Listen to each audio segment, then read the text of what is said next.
5 morts dans une attaque contre un camp de force de l'Union africaine, c'est le bilan de la journée du 3 mai 2022 en Somalie. Selon les autorités de la localité du sud de la Somalie, lieu de l'incident, ces décès sont survenus à la suite d'un attentat suicide perpétré par le mouvement Al-Shabaab. Les terroristes ont piégé une voiture conduite par un kamikaze en direction d'un centre militaire de la mission de transition de l'Union africaine dans la ville d'El Barf.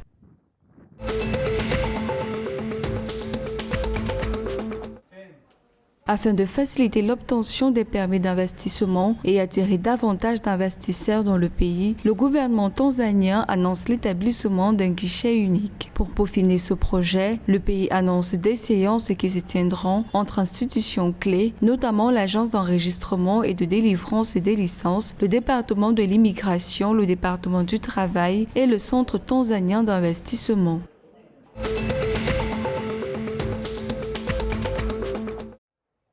Le Rwanda va bénéficier d'une initiative régionale baptisée « Transformer les systèmes agroalimentaires en Afrique de l'Ouest et du Centre » avec notamment l'octroi d'une enveloppe de 25 millions de dollars. Cette initiative du groupe consultatif pour la recherche agricole internationale vise à accroître la sécurité alimentaire et à lutter contre la crise climatique dans le pays. D'après le groupe consultatif, cette initiative devrait aider le continent à réaliser le potentiel de l'agriculture pour transformer les systèmes alimentaires, terrestres et hydriques dans un contexte de crise climatique. Outre le Rwanda, les autres pays qui bénéficieront également de ce projet sont la République démocratique du Congo et le Burundi.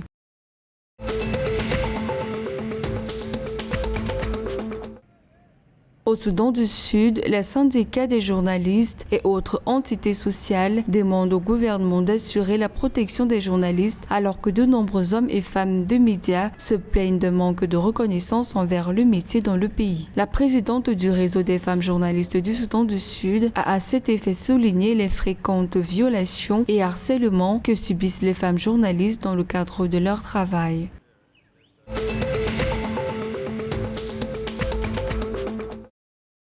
Le gouvernement ougandais s'est engagé à collaborer avec les journalistes pour mettre fin aux violations croissantes de la liberté d'expression. Selon l'autorité, de nombreux journalistes subissent des agressions de toutes sortes lors de l'exercice de leur métier, ce qui rend l'accès à l'information difficile. Conscient de ces difficultés, le ministre de l'Information, de la Communication et des Technologies s'est dit prêt à collaborer avec les médias dans le respect de la liberté garantie par l'article 29 de la Constitution ougandaise.